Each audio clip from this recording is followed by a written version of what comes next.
The woman is back after she's been in prison for nearly 6 years and 7 years. To see her daughter and her family, we will bring the latest. Also, on the bottom, right on the ground, I saw a wall. We will have the latest. Also, on the bottom, is sugar too much for you?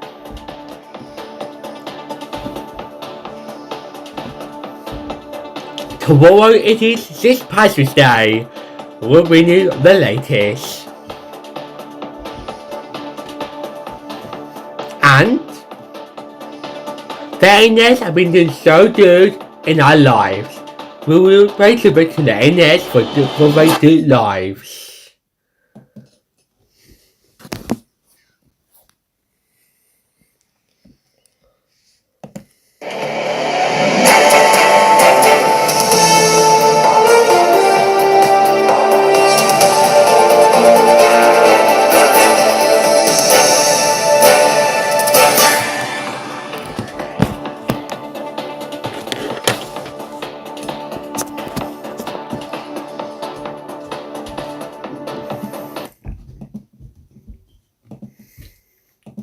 ITV Evening News with Owen Shreves. Good evening. My name is Owen Shreves.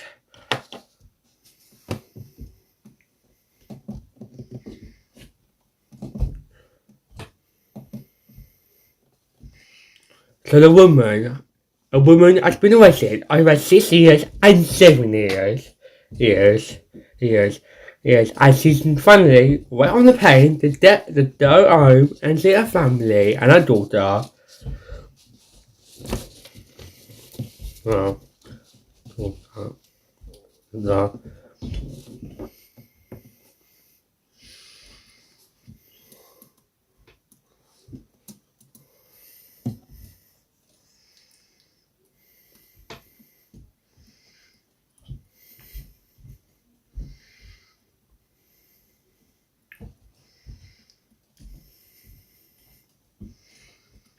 Yeah, so the woman is upset, first of all, but she's okay now, and she's happy to see her family and I told her it was. If you want to see more of that, that's iReaders.com/news. I can't remember her name. I can't really remember her name, but I can't remember her name. I can't really remember her name. I can't really remember her name. Okay. More of that at iReaders.com/news.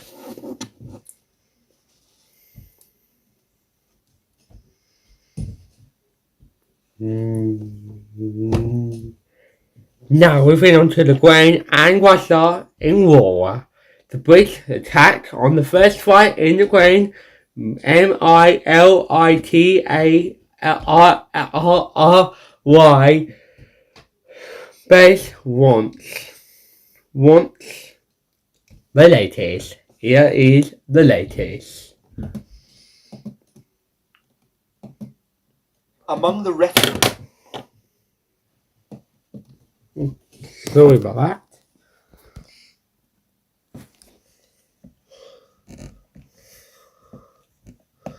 Among the refugees of Ukraine now sheltering in Poland, we found Matthew, a 37-year-old roofer from Leicester.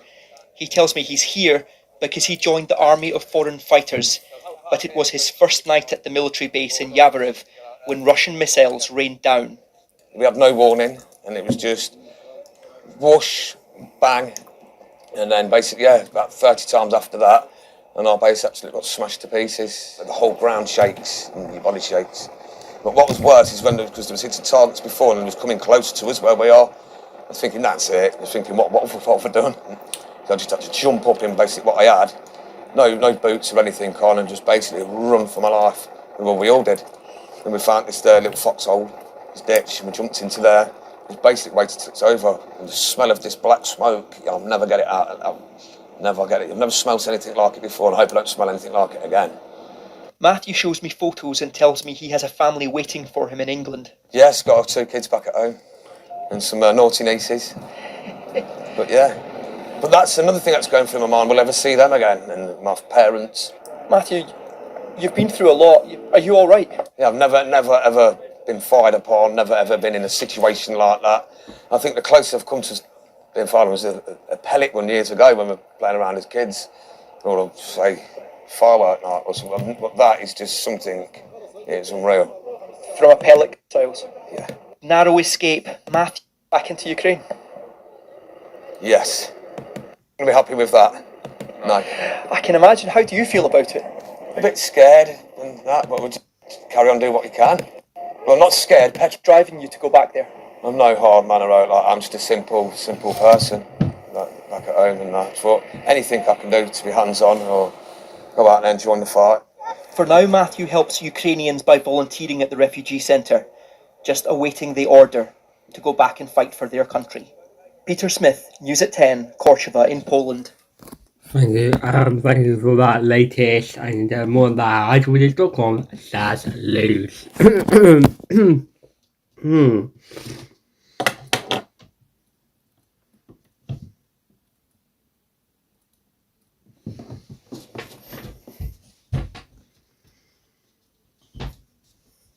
Saying with the conflict with Ukraine and Russia at war, a mother buries an 88 son in Ukraine 12 days after the MOURNINC,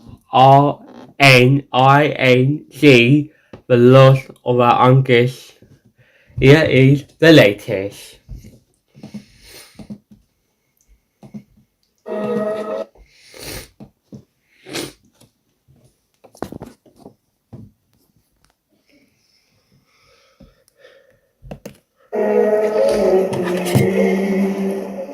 The terrible cost of war came home to Lviv today. The first funerals of 37 men killed in the attack on the Yavoriv training base. For this mother, the price too heavy for anyone to bear. Today she was weeping over the coffin of her eldest, Kirillo. In the same church, 12 days ago, she mourned her youngest boy. Not even 3 weeks into this war, and both her sons gone.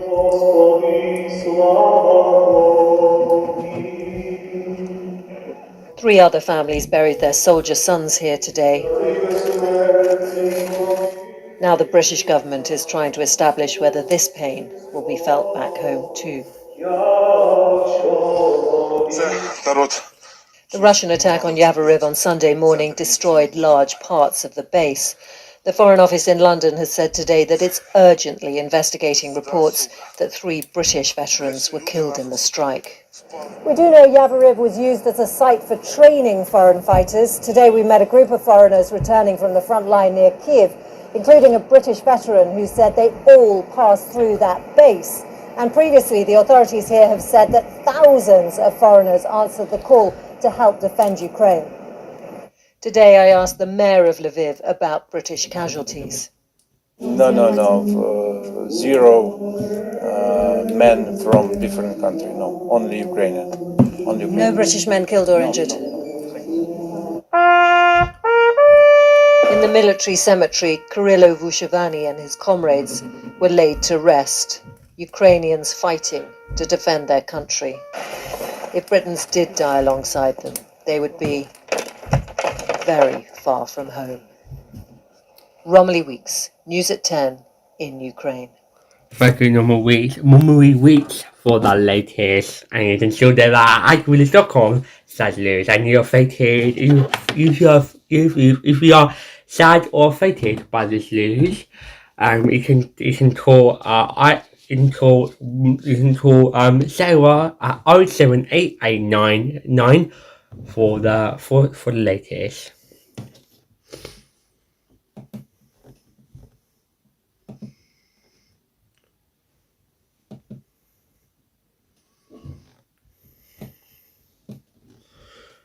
Okay.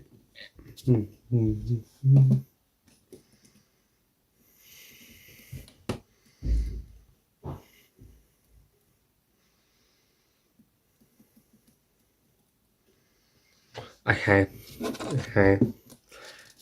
CELENSK KYY says 97 Ukrainian children killed in war as Russia's invade Kiev. Here is the latest.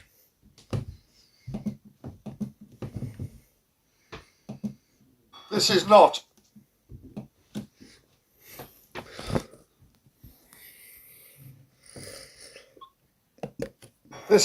a military target, nor is it close to any known military target, and it is nearer to the centre of Kiev than any artillery strike so far in this war. 4 people are known to have died, with others injured.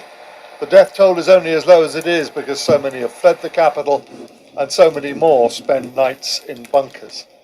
The frail and the elderly, however, often have nowhere else to go.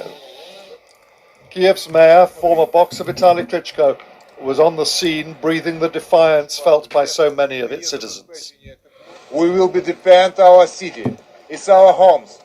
We never think to leave. It's our homes. We defend our children, family, our buildings, our city, and our future of Ukraine. But there seems no obvious rhyme or reason to the 2 most recent attacks here. For a second day in a row, a seemingly random attack on a civilian area and getting ever closer to the city centre. This feels awfully like a warning from the Russians to President Zelensky. We will do to Kiev what we've done to Kharkiv, what we've done to Mariupol. Keep fighting, and this is what will happen to your city. In response, the Ukrainian military are stepping up security. The city going under 36 hours. The more remarkable than noon. Ukraine defending Europe and the world made this trip more. You are fighting our freedom. NATO membership is never going to happen. Ukraine is not a member of NATO. We have heard for years about open doors, but we have already heard that we won't be able to join. It's the truth, and it's necessary to admit it. It is an honor to welcome you to our house. As Zelensky made a video address to the Canadian Parliament, this acceptance may become important when it comes to the peace talks. Ruling out membership of NATO could be a significant concession to Moscow. James Mates, News at 10, Kiev. Thank you, James Mate, for that latest, and you can get all that at iTweeted.com/news. Yes. Okay, we can put the Russia and Ukraine war to the side till tomorrow. So should we look at the headlines? Should we look at the headlines so we can have 2 this evening? A woman at Temine, as she has been in prison for 6 years and 7 years, and she's home to be home with her family and her daughter.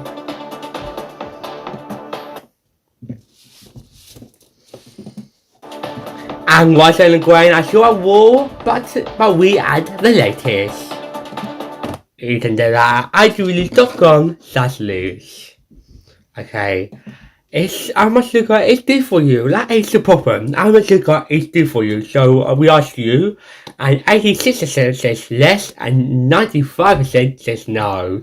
So thank you so much for being honest and fantastic. But it's not to be honest. It's good to be honest, and you can see that at iRelease.com/news. Okay, tomorrow it is St. Patrick's Day. The world of the Saints of Ireland.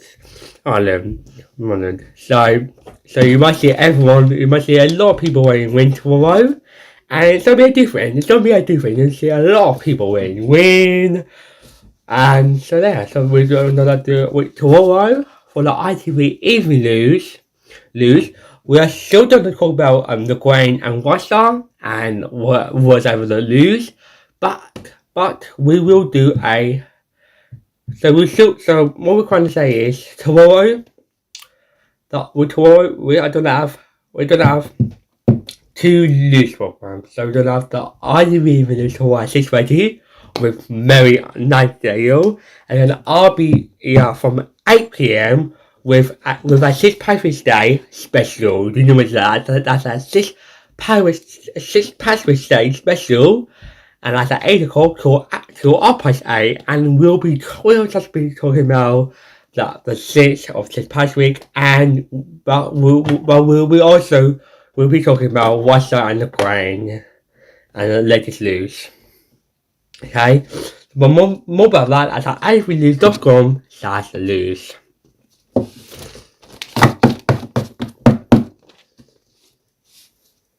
Now, social media is a dangerous place to be on, so I'm telling you to be warned. If you see people doing the wrong thing, tell the adult. It's very good to tell adult. It is very good to tell adult.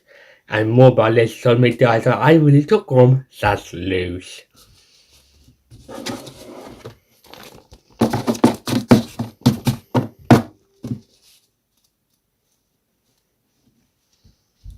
Okay, before we go this evening, then what is the strange news for your Wednesday? So the strange news, we love strange news, and the strange news for this Wednesday is a guy play football with his tracksuit, but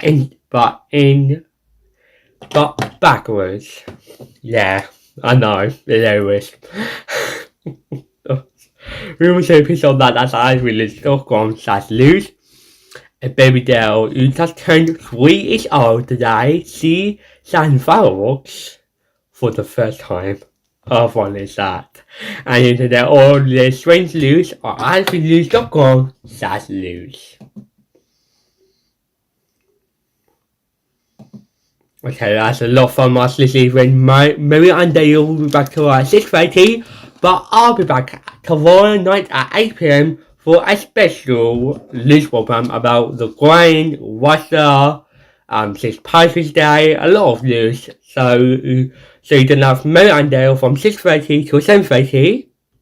30, and then from 7:30 to 8 PM it's gonna be M Dale, and then I'll be from 8 PM to 8 with a lot of special with St. Patrick's Day. So tomorrow from 8 PM I'm gonna do a St. Patrick's Day special. We'll talk about Russia and Ukraine, and latest news. So we talk about latest news. So we will be talking about St. Patrick's Day, the latest.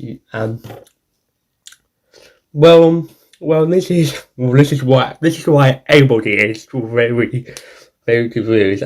Before we go off this, before we let Emdo take over.